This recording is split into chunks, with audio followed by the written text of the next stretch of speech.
Welcome to the County Business Club's podcast, hosted by Sam Thomas and powered by Picture Book Films. Welcome to episode 3 of the County Business Talks podcast. And I'm luckily to be joined with my first female guest, which is the wonderful Lara Squires. Lara, welcome. Thank you. So look, we're going to delve straight in. Can you just tell listeners a little bit about your business journey and where it all started? Yeah, of course. So I set up Consortium at the end of 2012. Officially, we started in January 2013, but I worked part-time pre setting up Consortium. So I did a bit in my spare time to help us hit the ground running. So we're a little over 8.5 years old now. It's definitely been a journey. I always knew I wanted to have my own business when I was growing up. I just didn't know, well, when I say growing up, when I was at college, I just didn't know doing what. So it was quite fortunate in my last role, which was a regional law firm, that I ran a scheme where I worked with smaller law firms and just realized that I could really help them with their marketing. And that was where kind of the concept of Consortium was born. One of my good mummy friends had just been made redundant, who was also a marketer. So we were like, let's have a go. Let's see what happens. The nice thing with marketing agencies, you don't necessarily need big bucks to set up. You can have a laptop and away you go. So that was great. My business partner didn't stay. She left after 9 months just because the industry wasn't for her. So I quite like being the sole director because I don't really have to answer to anybody. So people that know me will know that suits my personality. And insanely, it's only going to be for a day, but we'll actually be up to 10 staff. Then we're going to go back down to 9. But for a day, we'll actually be in double figures. Wow. That's amazing. So you alluded to that then. So you're saying from a young age that you always wanted to run your own business, or was it when from college? And where does that come from then? Like your parents, do they run businesses? No, it comes from being probably impossible to manage / unemployable. My dad was a bus driver and my mum was a teacher. So, both hardworking people, but not entrepreneurial. My mum reckons now that she wishes because she's very chatty, will make friends with anyone. So I think I get a lot of that from her and probably my dad. He knew everyone when he used to walk down the street.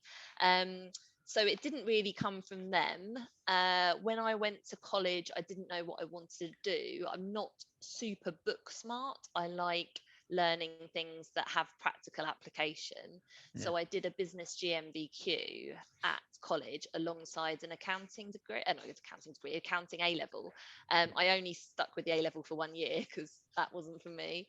But the business GMBQ, with hindsight, was a brilliant starting place because effectively you build a make-believe business. So amazing. I learned about profit and loss, marketing plans, really everything you need to start a business. So that really sowed the seed of I want to do my own business. But I just didn't know what in.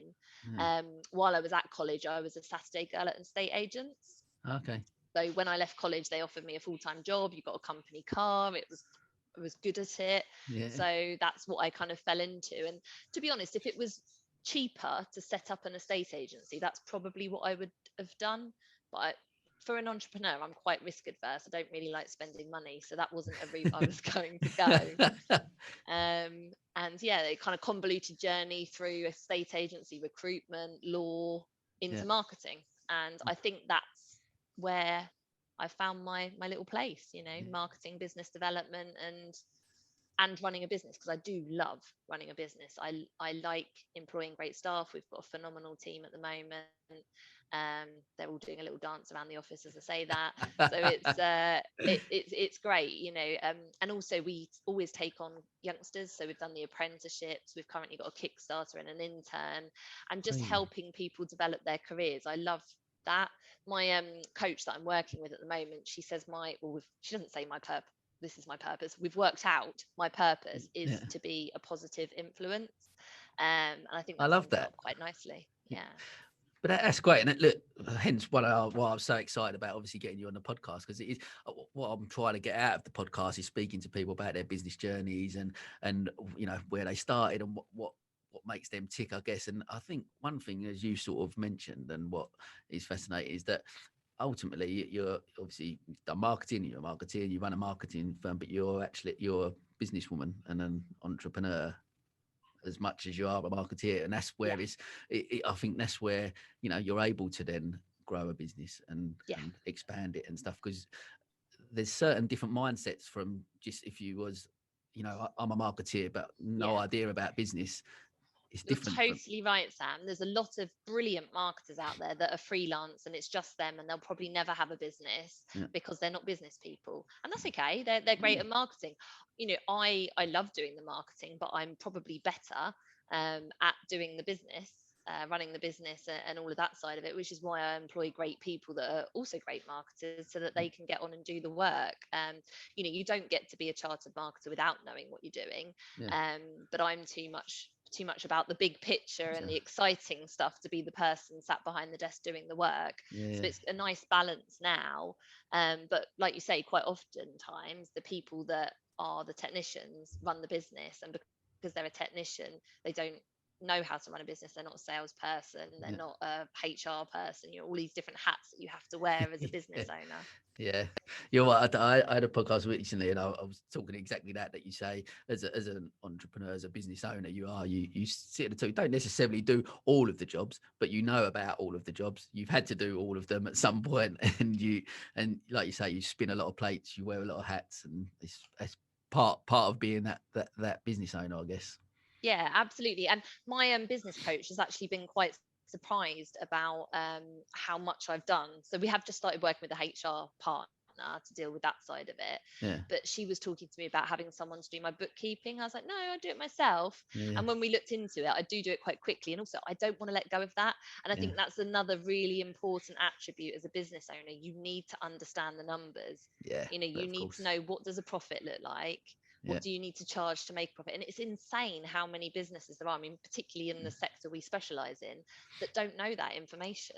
Yeah, no, I'm sure. And exactly that you do. You have to. You've got to know as a snapshot of. And I'm similar. I guess I wonder if it's a trait of an entrepreneur business. Like there's certain things you don't want to let go of.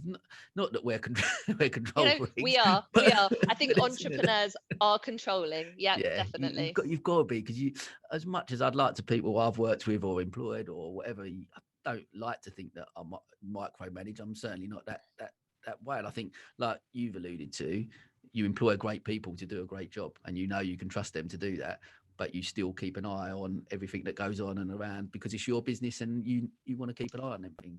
You have got to let them do their job though, and I think that is where I'm quite good. I'm probably a bit too good at delegating. I've got very slopey shoulders, but I think some entrepreneurs with the control aspect won't let them get on and do their jobs as well, and that can obviously be damaging to a business, whereas I'm all about go and do it. I do throw people in at deep ends, but I do have their backs, and I would rather they get it wrong and we then work out why they got it wrong and how to fix it, than that they feel that they can't make mistakes. That's such a great thing, actually, and it's something where we'll talk about a little bit about later, but it's almost, and the same with kids as well. Like I know you've got children, I've got children, but almost allowing people to fail at something. Failure isn't actually necessarily how much we learn from failure. I'll openly admit I've probably failed a lot more than I've succeeded in business, but what you learn from that gets you to where you are now, and that's part of the journey, I guess. So I think what a great attitude to be able to say to people, look, go and do that. I'd rather you go and do it, make a mistake. We can always fix it. There's always a solution, but allowing people, because you learn so much more from that. And I think that was, well, I don't know if you, like with your children as well, do you look at that as well in that sense? Do you allow them to fail? I'm the twins are 6, and I sometimes a little bit too much, like no, you don't do that, no, you're gonna hurt yourself, or don't do that. Whereas you just sometimes think, just go and do that, just allow it. Are you? No, I am definitely, I'll let them make their own mistakes, and and sometimes even encourage them to make their own mistakes. But Amazing. My husband is the opposite, so probably between us it's a good There's balance. a good balance, yeah. But yeah, you can't wrap them in cotton wool. I think actually our generation, Sam, is terrible because we do wrap them in cotton wool.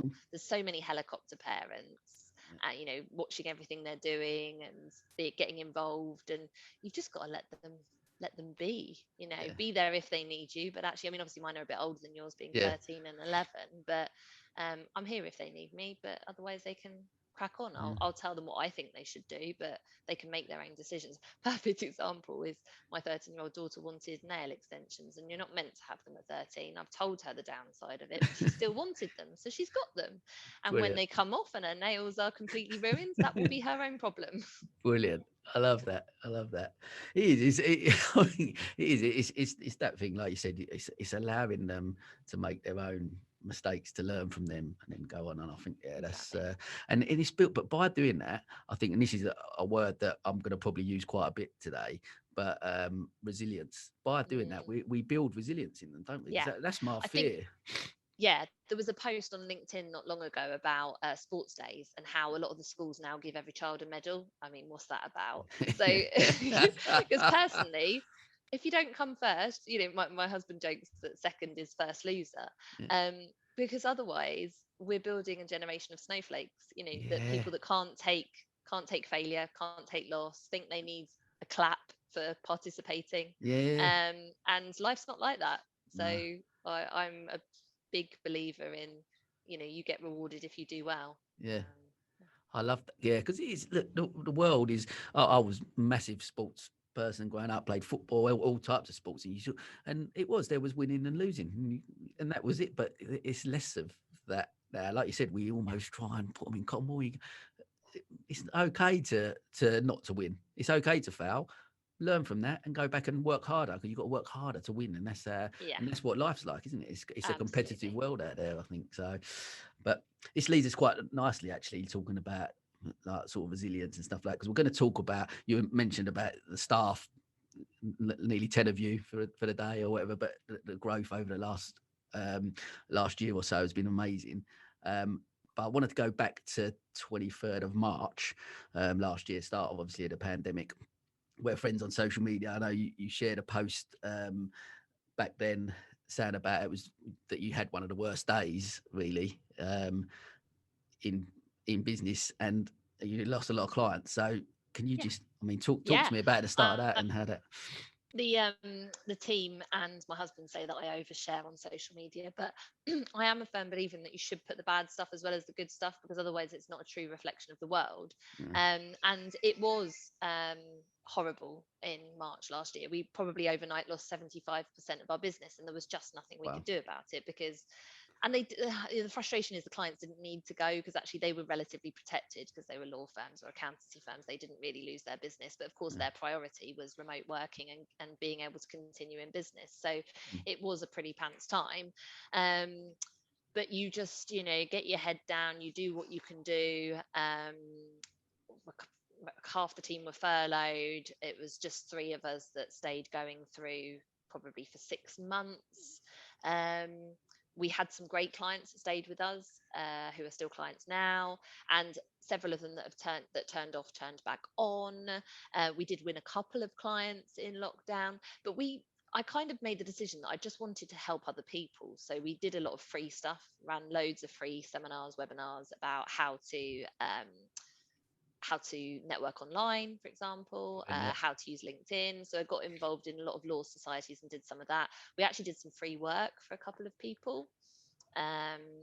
And then it kind of started to turn around probably towards the end of last year. But I know one of the things you want to talk about is my Tesco's experience. So I will address that. Yeah. It was just interesting. Look, we certainly moved, because it was just on that specific day that you say about losing them clients. So what went through your mind, like thinking to yourself, wow, I've built this business up for the. Was there a point then that you just thought, is this the end of it? Is this the end of the business, or at any point there, or did you just think? No, I don't think so. I mean, I've always kind of jokingly said if something goes wrong, I'll go and stack shelves in Tesco's.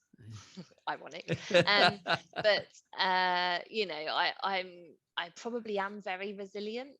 So I wasn't renting an office. I own my shop.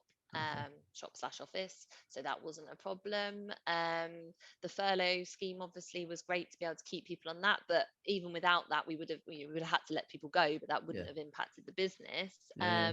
And there was enough to keep food on people's plates. So I think I think because I understood it. I mean, one of the interesting things was I've always had a mentor, and I didn't really go. Oh, Sorry, I lost accidentally you. muted myself. Yeah, I didn't go to my mentor in lockdown because I just figured nobody knew what was happening and what to Yeah, do. So I just listened to my gut quite a lot, got our heads down. Like I say, we did a lot of free stuff, amazing. Yeah, and survived basically. I never had a moment.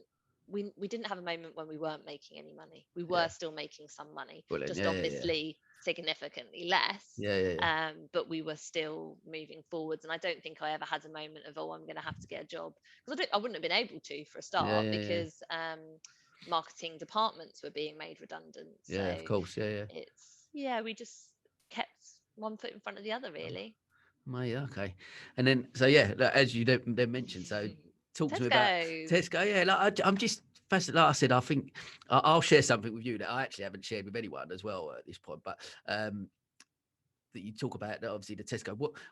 Firstly, tell me why that you Why? decided. Yeah, why did Just you why? decide to take that, So apply for that job, or there were two things. One was that they needed people.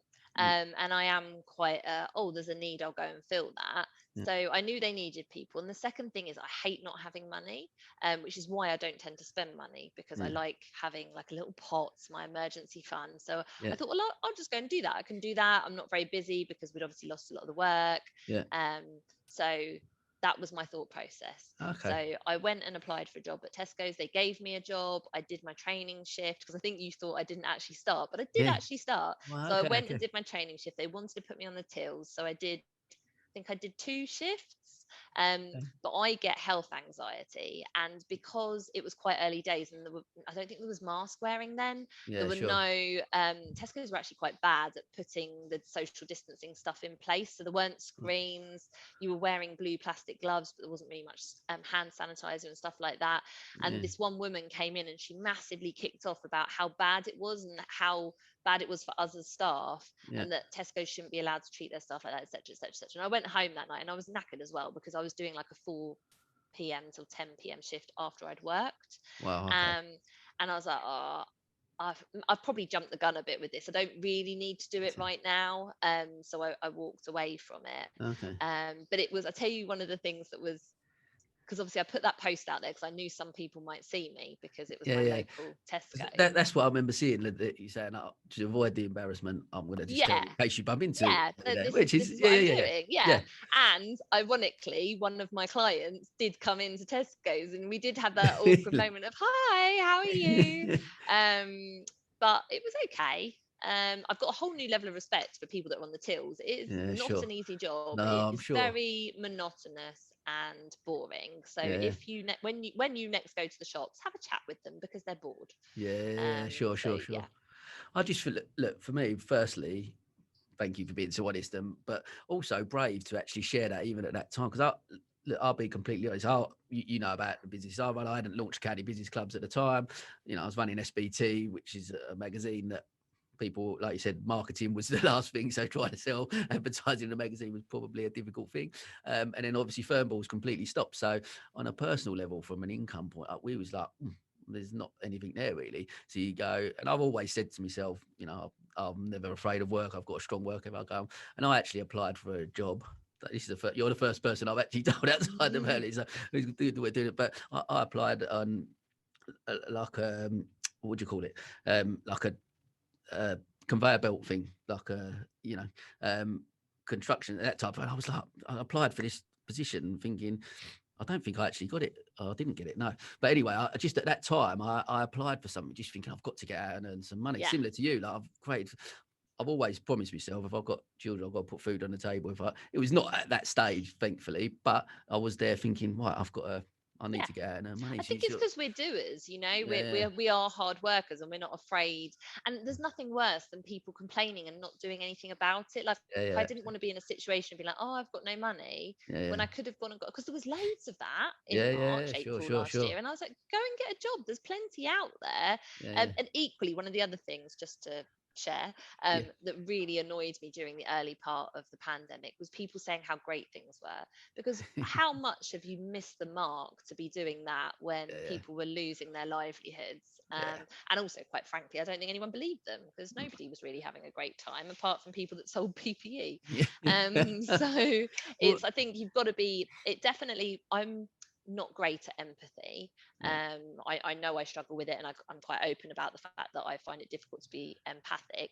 Yeah. But in that scenario around people losing their businesses, I was, because I Yeah. could see how I could help, and also I suppose I could understand what that felt like because I was going through it myself. Yeah. Yeah. Of course. Um, but yeah, it was an interesting time, Sam. I think I'd Yeah. say that. It was. Yeah. Look, it was full. But look, I think then moving on from that, obviously, as business owners, we've got to have a strong mindset, and resilience is, as you just alluded to, is key. And you've gone through then that period where lost lots of clients and sort of where you are. Then from consortium to being losing 75% of clients, being in the situation you are, getting a job at Tesco for a bit or whatever, and being in that sort of frame of mind to then build that resilience, to come back and build consortium to how you've grown over the last sort of 18. It's been amazing and actually really inspiring to see. And we worked together a few bits, and you send some great content to us that we provide to stuff. So but just to see you guys grow and the more staff that you've brought on has been amazing. So from a mindset point of view and a frame of mind, how do you get out of that position in March, that early point, to just going, right, now here we are, and look, we've employed all these extra people and we're growing at this rate? Well, I think it's just that point earlier that I said about just one foot in front of the other, and you just keep looking forwards. Don't you can't change what you can't change, so there's no point in obsessing over that. Just Yeah. keep looking forwards. The business failing was never an option. It just wasn't. It wasn't part of my. It isn't part of my mindset. It's Yeah. not going to fail. And I think if you have that, I'm not willing to fail mentality. I mean, obviously, certain things might happen that would mean that you would fail. But if you do a good job, if fundamentally you are good at your job and you are Yeah. a nice person, Yeah. and what you sell is needed, I don't see how you can fail. So it was just a one foot in front of the other, keep going. Yeah. And then, like I say, it's only the last 7 months that have been good. Yeah. So it did take, all of last year was horrible. Yeah. And it is just a bit crazy now. And it is that, the people that have lots get more. Yeah. It's ridiculous, but Yeah. it is how it Sure. works. So it's like this spiral thing now. So because we're getting a bit more, then we get a bit more, then we get a bit Yeah. more, and it's growing at quite a alarming rate, but not alarming. I'm over it now. Now I'm working with this amazing coach. She's just sort of unlocked something in my brain that means I had this thing about I could only ever have 5 staff, and then Okay. she said something to me, and I think it's because someone once told me you never want more than 5 staff because it becomes a headache. Yeah. So I just decided they were right for some reason, and she's just unlocked this thing. So now I'm like, yeah, let's just bring it on. Poor cat, who's been with me for quite a while now, is like, we're not employing anyone else, are we? I was like, well, maybe.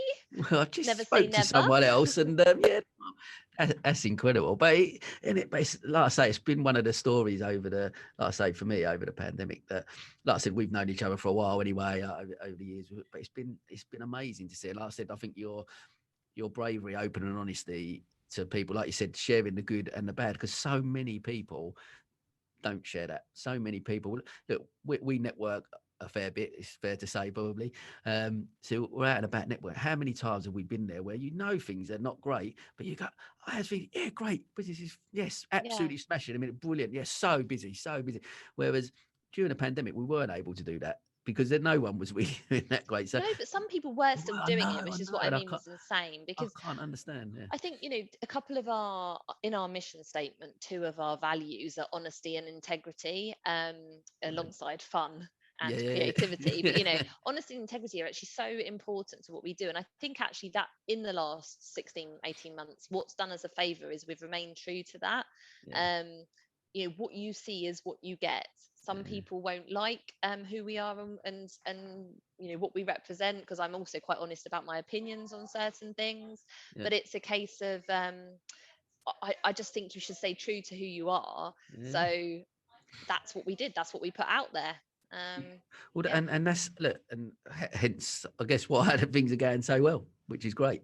So, but that is it. I think being open, being honest about things is so important. It is so important, and we've got to do, and we've got to encourage people to be just true to themselves, haven't we? That's the key. You've got to be true to yourself and be who Yeah, you and are. have an opinion as well. Like there's so Yeah, much vanilla stuff out there where people aren't willing to put themselves out of this is what they think or this is how they feel. yeah, And I think what we've probably managed to do over the last year is build our little tribe, of people yeah, that think and feel similarly to us. yeah, Not to the exclusion of having people that disagree, because you do need to have differing yeah. Of course, of opinions. course.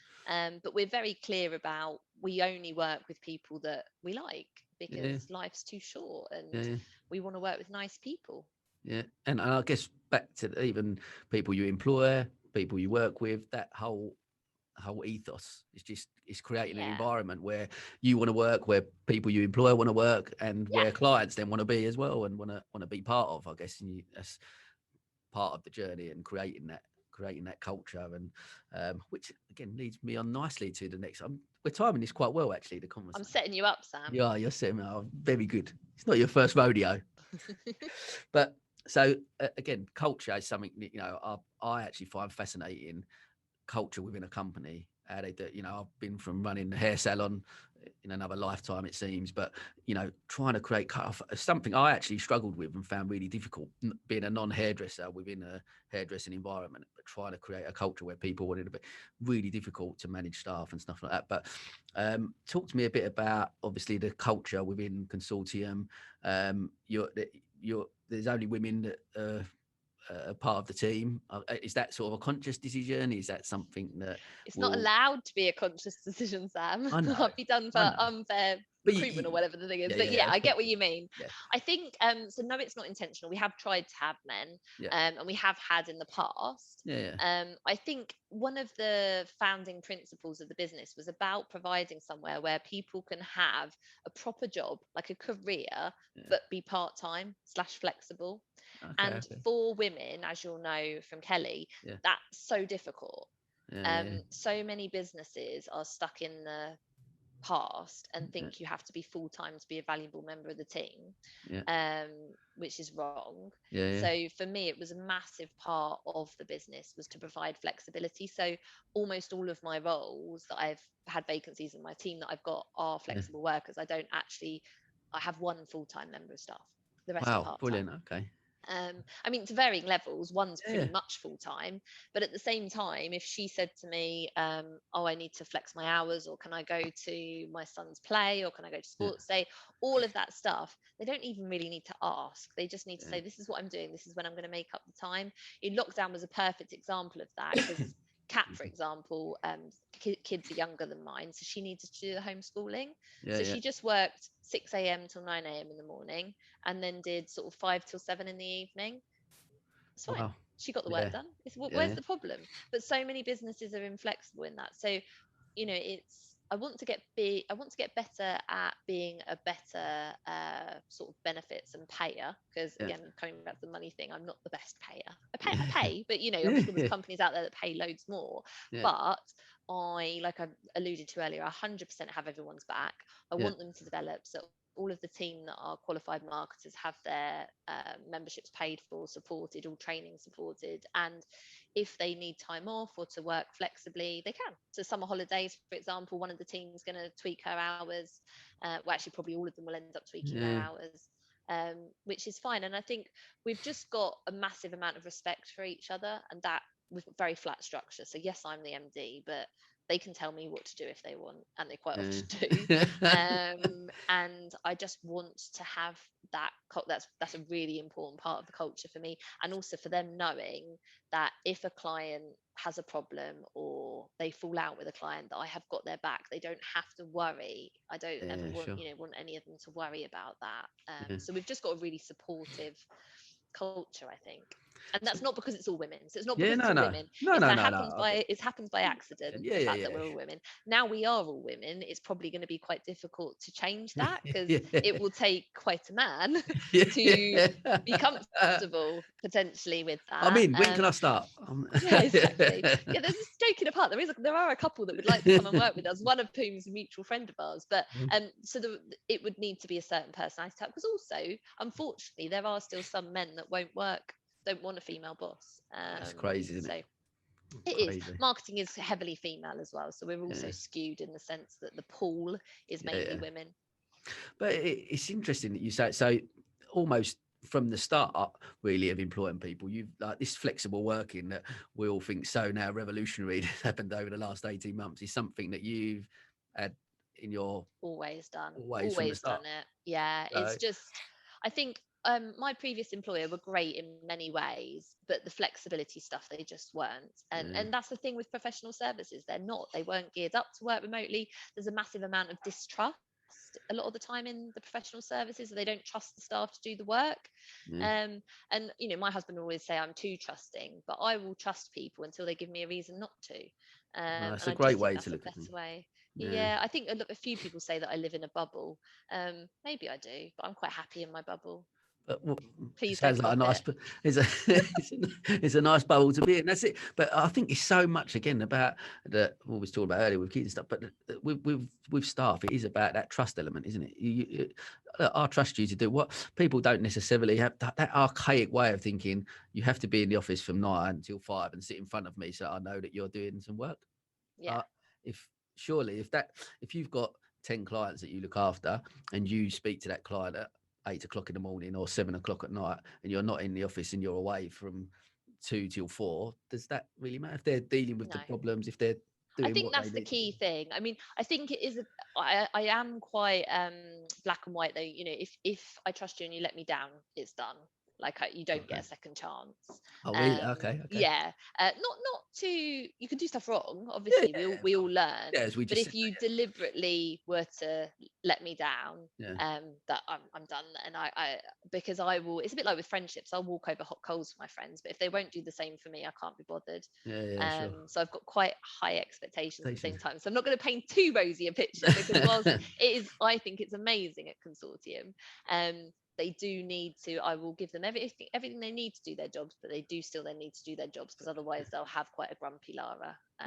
Because I haven't got headspace to do that for them. Yeah, but look, and again, you want people to. Again, I spoke to someone earlier and was talking about again culture and what you sort of create in your business, and like you say, you want to create as owners, as entrepreneurs, we want to create an environment where people want to be, as I just alluded to then, and that's what I guess. And then because people want to be, they don't want to work with you, for you, or whatever, but they want to work as part of that thing. So it's not the element of I'm going to take advantage. Why would you want to mess that up?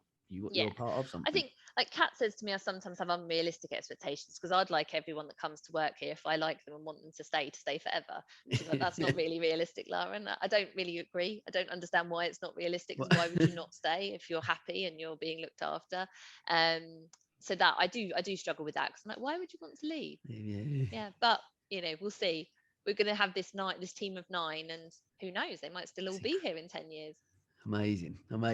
That would be lovely, and It would more. be lovely. I'm sure. And more, yeah, exactly. Of course. So I've mentioned about that. The other thing, again, this is something that this is more, I guess, a personal thing for me as well. And I'll speak to everyone about on the podcast. Is about not so much obviously me being a businesswoman, but I'm going to speak to you about that as a businesswoman and a mother and a wife. How do you work-life balance? How does that work with you? What's So your take yeah, on I mean, I'm very strict on a work-life balance, and actually it? I'm Okay. quite selfish as well. As most people who know me will tell you. Although I think it's the right personally, I think it's the right thing. It's a bit like you do you, I'll do me. So Yeah. for me, if I'm okay, then everything around me is okay, which Yeah. is the approach I've always taken. So I don't work a Monday. I've never worked a Monday, and I won't work a Monday. Okay. And I can't remember who it was I met. Lawrence something. Lawrence Boom. Okay. And we were talking a few years ago, and he said, if I knew now what I knew then, I would do exactly what you were doing. You don't need to work 5 days a week. And a few people of our generation have said to me, Sam, oh, imagine how much more money you'd earn if you worked a Monday. I would not earn any more money because I would be cross because I was having to work every day of the week. Yeah. And I would have less energy because my Mondays are my day. So it's my horse day. I can do what I like. And, I keep on top of my emails and I'm available if the team needs me. Yeah. But for me, that's super important. And so I'm there for the kids if the kids need me for anything, because I've got the flexibility that I give my team. I can be there for them. So that's all good. It's probably hardest for Richard, my husband, because having someone that's a mum, because obviously when we were growing up, our mums were the ones that did everything. They possibly didn't work because they looked after the children. And that was the case with his mum. So I think that's challenging sometimes as Sure. Roles, because he's a bit, as a lot of men his generation are, I'm the man, therefore I'm the alpha male, and I'll go and catch the animal, kill the animal, and then you'll cook it and we'll eat it. He's not totally like that, but I think it is difficult. If I want to, because quite often I'll go to networking events, as you'll know, Sam, and the guys, because say we go to Boundary Club and it goes until 10 o'clock at night, they're quite happy and fine to stay out till 10 o'clock at night. They've got no one on their case about the fact they're out till 10 o'clock at night. But switch it to being the woman, and you can ask anyone this, maybe Millie when she starts going out, and Kathy, they'll all say to you that they'll get stick for being out to that time, and that's definitely a sex thing, gender thing. So that is difficult. Not necessarily. I'll still get stick. Do you? Yeah, but you probably go out a lot more than I do. It's definitely a challenge. And there was something else I was going to say around that point. And also interestingly, because I run the ladies' lunch clubs, I had several years where people thought I didn't like men. Because I ran a ladies' lunch club. Not that I didn't like them, I only liked women, but in that I didn't want to do business with men. So I had a few people think that I only wanted to do business with women, which I found really peculiar, because that was never the case. I just saw a need, a bit like with Consortium, for somewhere where women could be in a safe space, because as men just won't understand it. We've got an amazing client called Paige Collins, and she used to be Peter Collins, and so she's transitioned to Warren House, Warren House Accountants. Sure. And she says, I gave up my white male privilege to become Paige, and it is very much that, I think. And it's a bit like the race thing, isn't it? As a white person, I don't understand the prejudices that a black person has gone through. Equally, as a man, you don't understand the prejudices I've gone through as a woman. And I've had situations in the past where I've not won a piece of business, and off record have been told it's because I was the wrong side of 40 and a female. Wow. It happens a lot, probably a lot more than it should. It's insane. Obviously, Kelly anyway, but she, we talk about this side of it's something that she gets so frustrated with, this type of topic, and because she's a criminal solicitor, worked in a law firm, worked in that legal profession for a long time, and had that prejudice and that type of thing over the years. But do you know what? Women are quite bad as well. Like, I'm not man bashing here at all. No. It's women should support other women. Like in some firms that I've been in, the female partners have not supported the female next generation down. If anything, they've made it harder for them. So it's I can't think of the saying, but it's something about bringing people up with you. There's quite a bit of that around. And also, don't give me stick for running a ladies' lunch club, because yes, men can't come, and I'm very sorry about that, but the men have had 1,000 years of men only. We've had a few. We've had a few. Yeah, you're not really missing out on anything. And look, it's a fantastic, it's such a well-respected lunch club. People I know that go, speak highly of it. It's a fantastic thing that you've achieved. How long has that been going there? That's been similar. That's been going 16 years. Wow. That's incredible. So I set that up when I was in-house at the law firm. 16 years. So it's an old one. It was probably one of the first women only networking events. But we run the professionals lunch now, so we have got one Yeah, that of men course. can come to as well, to Yeah, kind yeah, of yeah, give them yeah, a nod. yeah. If you could come to those ones. Thank you. I'll come to that. And networking, obviously, that's going to come back soon. Live events as well. You got your first one. Is it in a couple of months, maybe? 24th of August is 24th. Brilliant. yeah, Okay, we're having amazing. a barbecue, and what's quite nice about that is it's inside outside, so those people that aren't comfortable being inside with big groups of people can be outside. Yeah, nice. It's going to be really interesting to see what happens, obviously, because cases are going through the roof. Yeah. So hopefully it will still go ahead. Personally, I haven't done any in-person networking yet. I'm not in a rush to. Yeah. I'm happy to see people on a one-to-one basis. Yeah. But I mean, Bradley Network My Club's done an amazing job of getting online. We do our own online stuff, Yeah, and sure. it's so efficient. Yeah. Like, I'll see the people I want to see. Yeah, You know, yeah, very sure. happy to come on for lunch with you, Sam. You know, the people that It's are in the in my diary. network. Yeah, Let's people do in my it. Let's do it. network, they want to get together for some drinks or lunch, would love to. Yeah, Do I sure. want to go to a networking event with 100 people that I don't know for a crappy breakfast? Not really. Yeah, yeah, sure. So I think our focuses and the kind of shift and what we're interested in doing has definitely changed. I know Network My Club are taking that on board around what you're going to get at their events. Yeah, With the sure. ladies' lunch clubs, ironically, even though it's called lunch, the online events will stay at lunchtime, but the in-person events are going to be at the end of the day, so kind of 3 4 Okay, nice. o'clock, Nice. because it'd take up too much time otherwise, and we've Yeah, all got quite time poor, and they're all going to be quite interesting and different events. So we've got yeah. canapes and prosecco on a rooftop in St Paul's for London, for example. Nice. We're going to do a vineyard sparkling tea in Worthing. So they're something a bit They're special different. that Yeah. makes you want to Nice. go out, and not just have the bog standard what we've always done. I think it's it, isn't it? We're like, as I mentioned earlier, we was out networking a lot, and you know we've done that in the past. And like you say, I think like Brad has done an excellent job. You know, we do loads of stuff with him anyway, and I think he's done a great job with converting to the online, and just purely on the basis that you can be more efficient now. So you can sit there and have a meeting like if we was having a meeting now, as opposed to a podcast. We sit and have a meeting online, as opposed to just maybe having to take that time out and do. There's still an element of me as a people person, that social interaction. I think we crave that. I think we're social animals. The majority of us do think we still. I'd hate to think that was taken away so much. I agree with you. I think it might have been one of Bradley's posts on LinkedIn actually, where it was. I think it was him, but someone was saying that the in-person events will become more like jollies. Yeah. Might not have been him, might have been somebody else, but someone saying the in-person events will be jollies. But not meaning that in a derogatory way, because they're necessary. But that's what they'll be. And then the online events will be the more formal networking, where you meet people that you don't otherwise know. And then, of course, if you like them, you can invite them to the more informal jollies.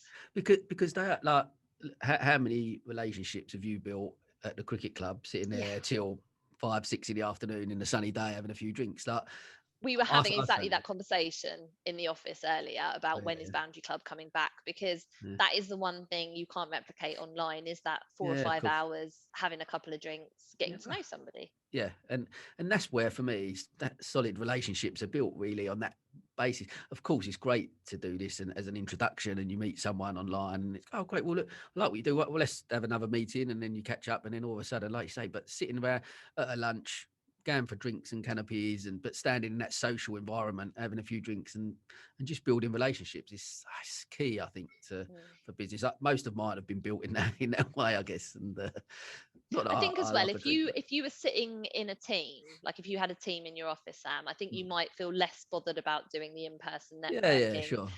Because I definitely find, like, if I spend a week at home and don't come into the office, I'm desperate for company. So having the ability to come in, also added to the fact that Flo, our recent employee, is a master baker, so we get cake every time we come in. So, wow. Yeah, you'll have to come over to Worthing next time, Sam. Next meeting at the office, definitely. Yeah, we'll get Flo on the case. She makes to order as well, so you can put in what your preference is. Yeah, we had this phenomenal chocolate raspberry cupcake thing earlier, which was insanely good. Yeah, and they're all vegan, so doesn't know any intolerances, doesn't matter. She can overcome that. She's awesome. So we did say to her earlier, she could turn out to be rubbish at marketing. We'd probably just employ her to make cakes. She's not rubbish at marketing. She's doing a great job at that as well. But you know, we do love cake at Consortium, as most people know. I love that. Yeah, I've seen 1 or 2 posts, I think. Yeah, 1 or 2. I have just been told by my marketing manager that I'm not allowed to put any more cake posts, so I put it on Facebook instead. Love that. Look, we're coming sort of towards the end a little bit, but so just a couple of things obviously to round up. But tell me, like, that you've grown up to 9 staff now. What does the future hold for you and for Consortium? Well, I know what it doesn't hold, because this is something I find quite hard, because as somebody that doesn't like to fail, I find it quite difficult to give myself too many challenges in case I don't achieve them. So my coach is working with reverse psychology to say, what don't you want? So I don't want to be international. So I can just get that one out there. Right. No Cool. intention to be Okay. international. But No really, global. not global. Well, having said that, we're talking to a German client next week, so it's going to be one of those situations where I say I don't want something and then it happens. But I think the main thing for me is about keeping the core. So keeping that the purpose that's really important to me, and helping people, and whether that means we stay at 10 people or we're 20 people, I don't mind. But that's one of the reasons I'm working with the coach, is I need a bit more direction, because I'm a bit like a coiled spring and going off in all different directions at the moment. So she's going to help focus me. So I guess it's probably a bit of watch this space. I think it's very exciting. One of the team did a post on LinkedIn earlier, and I was a bit like, scream if you want to go faster, because it does feel a little bit like that at the moment. You know, on the fairground rides where someone says scream if you want to go faster. Of course. And I think Kat's a bit like, no, she doesn't want to go faster. But yeah, it's a good time place to be doing what we're doing. We're in a good place. Hopefully long may that continue. Yeah.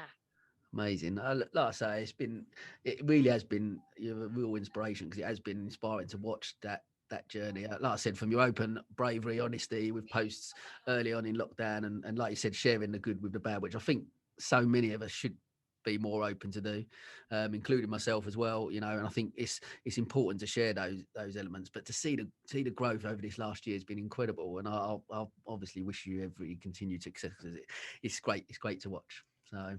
Thank you, cool. Sam. Very cool. So finally, we always finish off with a couple of quick fire questions. So first one, what advice would you give to a young entrepreneur or someone wanting to start their own business? So this one might sound a bit weird, but it is one that I always say. It's going to be not to trust people. And I don't mean that in a don't trust anyone perspective. But one of the things I found when I set up Consortium is everyone was like, oh, I'll use you. And I was like, oh, amazing. I'm going to have this amazing business overnight. And they don't. And it's not because they're horrible people. It's because people will tell you what they think you want to hear. So when I say don't trust people, that's what I mean. Okay. Really do your own research about whether your business is viable. So quite often we'll have people come to us that are just friends. We wouldn't work with them because they're not in our target sector. Yeah, sure. But they'll say, oh, you know, I'm going to be doing this, this, and this. And I'll be like, okay, how are you making money? And quite often they don't know the answer to that, but somebody told them that they'd use them, and therefore they think they've got this good business idea. So just really work out whether it's needed, what it is that you're planning to do. Because I think if there's a need, you can succeed. Yeah, of course. So it's that little bit of taking people with a pinch of salt, but in the nicest possible way. And if you are that person that says to somebody, oh, I'll use you, don't do it unless you're actually going to use them. I mean, we've got people now that I've known since I started the business that all of a sudden are starting to say, oh, can you come and give us a proposal? Why did you not ask me that 8.5 years ago? And it's because I'm trusted now, because I've reached a certain age. I own my business, I own my shop, and I've got enough staff that suddenly I'm in this different sphere. And it's very frustrating, and also probably make some businesses fail unnecessarily. I guess it's, again, like I say, it's a perception, isn't it, as well, of what you portray as a business. Someone just starting out, there's got to be that trust element that you've got to build with them quite quickly for them to trust you, to want to come and work with you. But then, like you say, on the face of it, then they look at you now with 10 staff and your own office, and, you know, very active on LinkedIn, and 80,000 views of your previous post. I'll get that in. Latest post. Thanks for getting that one in. I'll just check that. And I'll get in. I would like to name 3 companies that gave us our chance. So Humphrey and Co Accountants in Eastbourne were our first ever client. So thank you so much to them. Fitzhugh law firm in Brighton and Shoreham were our next client, and then Green White Charlton Analysts in Worthing, a solicitors firm who, funnily enough, we worked with for a year, and we're talking about working with each other again now. So many years down the line. But you know, without those people, we wouldn't have had a business. So I think thank you to those people, but also really making sure you're established in what it is you do. So people do have that know, like, and trust, and therefore will buy from you. Yeah, Sorry, that was a very convoluted answer, Sam. No, it's great. It's great. That's what I'm after. That's what I'm after. And finally, so give me 3 traits you think a good business person needs to be an entrepreneur or a business Okay, person. well, I think you definitely hit the nail on the head with resilience. You definitely need to have that resilience, energy, um, resilience, energy, and persistence. Obviously, persistence is a little bit like resilience, but I think resilience is more passive, isn't it? Whereas Yeah, very persistence much is so. more proactive. So Yeah. I think, persistence, resilience, and what was the other one I said? I didn't know. Energy. Were you listening, Sam? I was. We needed. I've got me notes. I needed to go back and record. Brilliant. Amazing. Look, what can I say? What an absolute pleasure to have you on as my first female guest. Amazing. Thank you. And, well, I did feel like saying, why am I your first female guest? But I'll take that. You've only done 2. I've only done 2. So yeah. Give me a chance. But but honestly, it was absolutely. And thank you so much for being so open and honest and talking us through the journey and everything. You're welcome. If anybody is thinking about setting up their own business, I'm always happy. Buy me a coffee and a bit of cake, and I will tell you anything you want to know. Cheap date, Sam. Coffee and cake. I love that. Listen, thank you so much. It really has been a real honor to chat to you. And like I say, I think the listeners are going to love it. So can't wait to get this one out there. So thank you very much. Thank you, Sam. Good times.